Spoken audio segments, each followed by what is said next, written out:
Hi, this is Tim from NextHealth, and today I'm going to show you how to use the Enlive Forms web portal to send forms to your patients, how to retrieve those forms, and import them into your practice software. To get started, you want to log on to the goenlive.com website, and we'll log in at the top right here. And you're going to log in with your account information. Once you've logged in, navigate to Forms and Packets on the left side. And on this screen, you're going to see any form and any packet that they've been set up into that are available on your account. And each form that you see here on the left side will have a blue envelope icon. So will every packet we have set up on the right side. And if I click the blue envelope icon, this is one method that you can send forms to a patient. So you see it pops up. We have the COVID-19 screening form selected, and we can just put our patient's information in here to send it to them.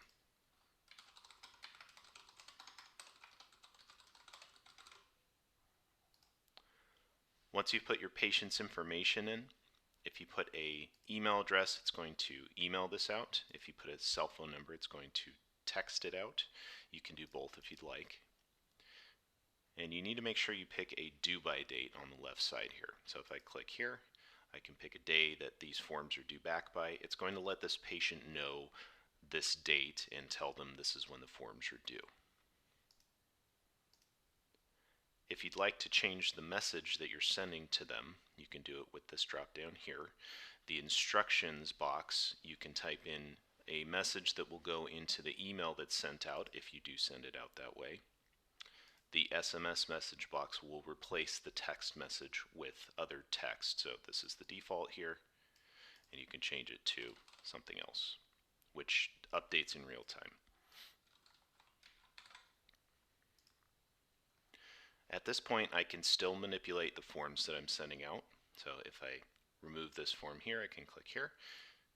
I can click the drop down and add an additional form if I want to.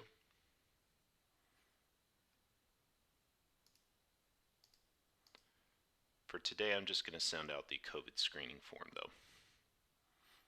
So I'm satisfied with all the information in here and the forms that I've selected, so I hit send now. And this patient is going to receive only an email because I didn't put a cell phone number in there. That email is going to have a link to the forms, and from there they can fill it in and it'll come back to you. This is what the email looks like. And the patient just clicks review and sign here. It opens a new tab if they're filling this out on a computer. It will open up a browser if they're doing it on their phone, and they can fill out the form by clicking it here.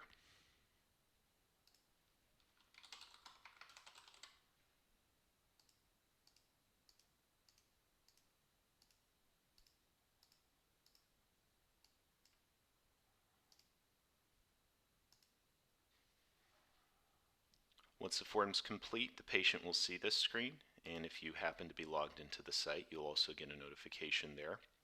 You can also check up here for notifications. We can see I have a form completed from demo patient now. There is another way that you can send forms to patients. It is any packet that is set up has a static link to that packet. So if I were to provide this link to a patient either through a messaging service that is automatically sending appointment confirmations out, or if I put it on my website, or I can just email it directly to them through my email. All I have to do is click here and that'll provide the link. And any patient that clicks this link is going to see this. So instead of you or your staff having to type this information in, the patient types it in themselves in this case. But from then on, it's going to look exactly the same as what you saw the first time around. So we have the same form, all the same stuff is here. Now, once these forms are completed, you can find them in the Patients tab. You can also find forms in here that are not yet complete. So for example, that set of forms that I just started is going to show up in here as clicked instead of complete like the other two that I have on this patient's file. So if this patient comes in and they haven't completed their forms yet, all I have to do is go to the Patients tab and search by their name, find the request, and I can send this person a reminder by clicking the request and then sending a reminder email. Now, had I provided a cell phone number here as well, there would be a remind SMS button in which you could text it to them. And these links that you send through the reminders are going to allow the patient to pick up where they left off had they started filling out any part of the form. So if I send a set of 10 forms to a patient and when they initially got it they completed 5 but ignored the rest until their appointment day, when they come in you can send them a reminder. They don't need to fill out that initial 5 again. They can just pick up where they left off and finish the remaining 5.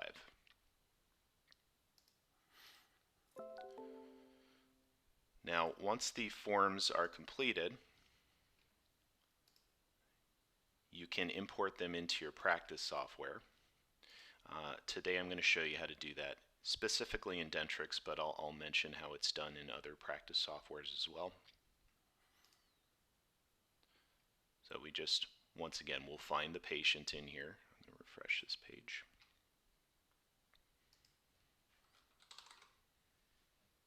Filter down to the patient's name and find the request that I would like to import in.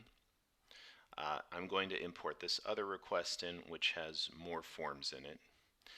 This is a new patient type packet, so it has demographic information. It has this form which will import medical history information, and it's going to let us know about new insurance information as well. To download the request that you need to import in, you just click the file folder icon. And it's going to download what's called a PAT file.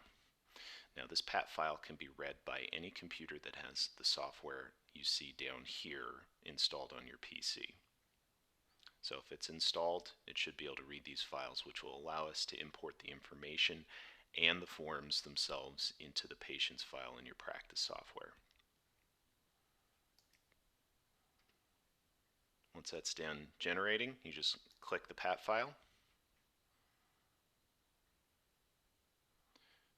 And it should open into what's called an import window.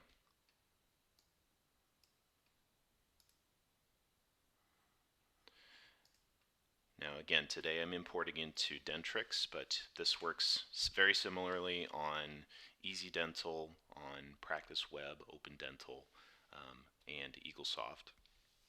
All you have to do is open up the patient's family file in Dentrix. In EagleSoft it would be the Edit Patient screen.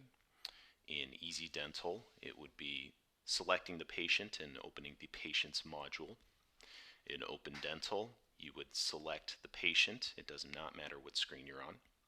And in Practice Web, you select the patient, go to the Family module, and double-click the patient information to open up the Edit Patient Information screen.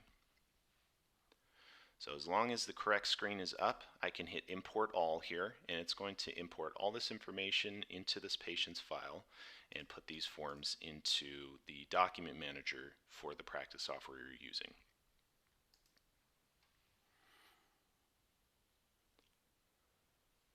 Now, when I go to import in, the first thing it does is check that the name on the import window matches the name of the patient that is open. So the patient in the family file here has a capital D for demo. The one I'm trying to import in has a lowercase d, so it is case sensitive. If this was the completely wrong patient, I would just hit quit and open up the appropriate patient's file, reopen that file for import and import it in. In this case, I know it's the correct patient though, so I'm going to hit force overwrite and then say yes.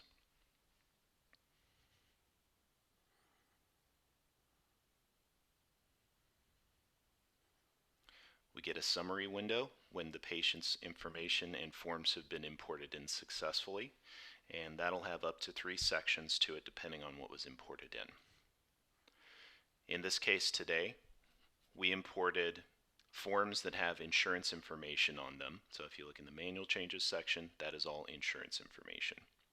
We do not import insurance information in automatically to prevent errors. So when you see these in here, you need to check it for errors, make sure it's accurate, and then you'll still be manually updating that part. Automatic changes are the things that were imported in automatically by our software. Now you'll notice on our family file here you don't see that yet, and that's because we imported it directly into the server database. So this screen hasn't refreshed yet. If I go to File and then Refresh in this case, it is now updated, so you can see all the stuff that's on there is now in here. In addition to the health history information, this penicillin allergy that I added.